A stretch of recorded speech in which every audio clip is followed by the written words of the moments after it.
Call वाली चुड़ैल part 6। Sameer की मौत ने पूरे शहर को दहशत में डाल दिया। लोग फिर से फुसफुसाने लगे। वो श्राप कभी खत्म नहीं हुआ था। भूतों के किस्से पसंद हैं? राम कुमार चैनल को अभी सब्सक्राइब करें।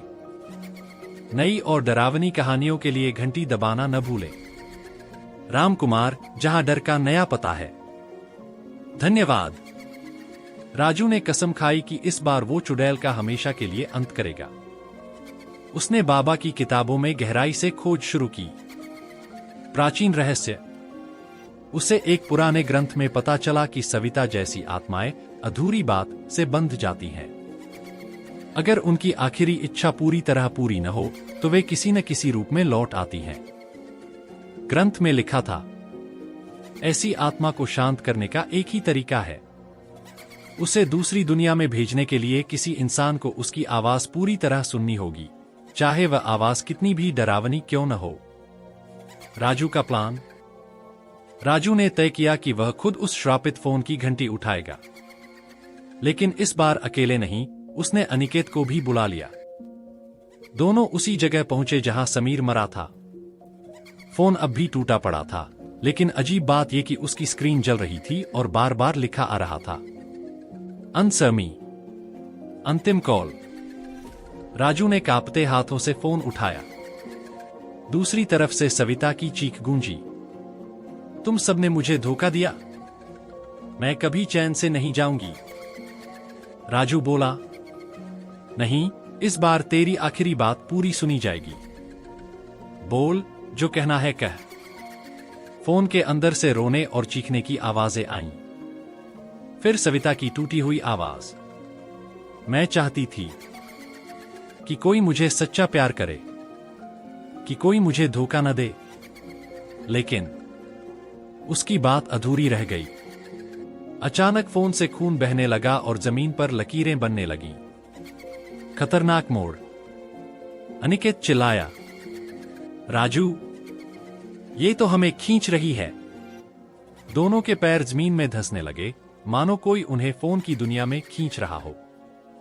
राजू ने पूरी ताकत से रिसीवर कान पर दबाया और चिल्लाया, सविता, अपनी आखिरी बात पूरी करो, नहीं तो हम सब खत्म हो जाएंगे।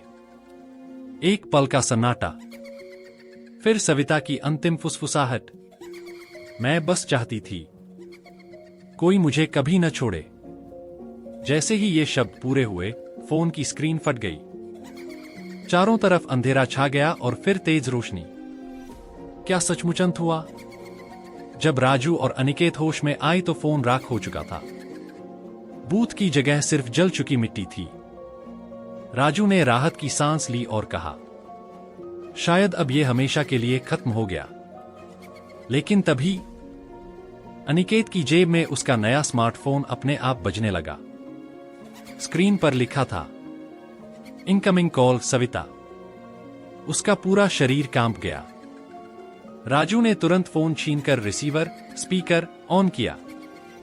इस बार आवाज पहले जैसी नहीं थी, बल्कि टूटी फूटी डिजिटल ध्वनि थी, मानो किसी रोबोट में आत्मा घुस गई हो।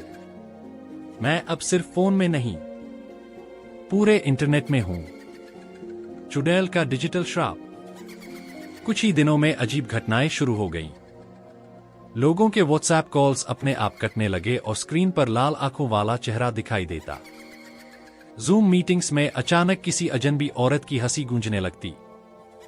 सोशल मीडिया पर अजीब अननोन लाइव स्ट्रीम्स दिखने लगे, जिनमें सविता का चेहरा झलकता। लोगों ने इंटरनेट का इस्तेमाल बंद कर दिया, लेकिन चुड़ैल का नेटवर्क हर जगह था। वाईफाई, मोबाइल डेटा, यहां तक कि टीवी सिग्नल्स तक। राजू की खोज। राजू समझ गया कि अब यह और भी खतरनाक हो चुका है। उसने पुराने ग्रंथों और टेक्निकल किताबों को मिलाकर पता लगाया। सविता की आत्मा अब डिजिटल सिग्नल बन चुकी है। इसे रोकने का सिर्फ एक तरीका है, इंटरनेट की जड़ तक जाकर उसी सर्वर में उसके श्राप को कैद करना, जहां से वो सबसे ज्यादा फैल रही है। अनिकेत बोला, मतलब हमें उसके डिजिटल अड्डे में घुसना होगा। मौत का सर्वर। हैकर्स की मदद से उन्हें पता चला कि हर बार चुड़ैल की कॉल एक पुराने सरकारी सर्वर से निकलती है, जो सालों से बंद पड़ा था। रात के 12 बजे दोनों वहां पहुंचे। भवन खंडहर जैसा था, लेकिन अंदर सैकड़ों तारे और पुराने कंप्यूटर चमक रहे थे, मानो कोई उन्हें चला रहा हो। अचानक सारे मॉनिटर्स ऑन हुए। हर स्क्रीन पर वही लिखा था, आंसर मी। और फिर एक साथ सारी स्क्रीन पर सविता का चेहरा उभरा। अंतिम चुनौती। उसकी डिजिटल हंसी गूंजी। अब मुझे कोई नहीं रोक सकता। तुम्हारे हर कॉल, हर मैसेज में मैं हूं। पूरी दुनिया मेरी आवाज सुनेगी। राजू ने कांपते हुए लैपटॉप में तांत्रिक का मंत्र कोड किया, जो डिजिटल फायरवॉल की तरह था। अनिकेत बिजली का मुख्य स्विच बंद करने दौड़ा, लेकिन तभी चुड़ैल ने इंटरनेट की तारों से निकलकर होलोग्राम जैसी शक्ल बना ली और उन पर टूट पड़ी।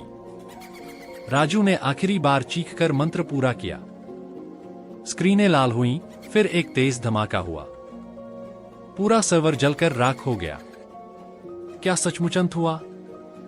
सुबह जब लोग उठे तो इंटरनेट सही चल रहा था। कॉल्स सामान्य हो गए। किसी को कुछ अजीब नहीं लगा। लेकिन राजू के ईमेल में अचानक एक नया मेल आया।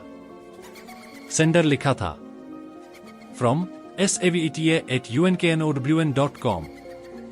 Subject, I am still here. तो दोस्तों, कैसी लगी आज की कहानी?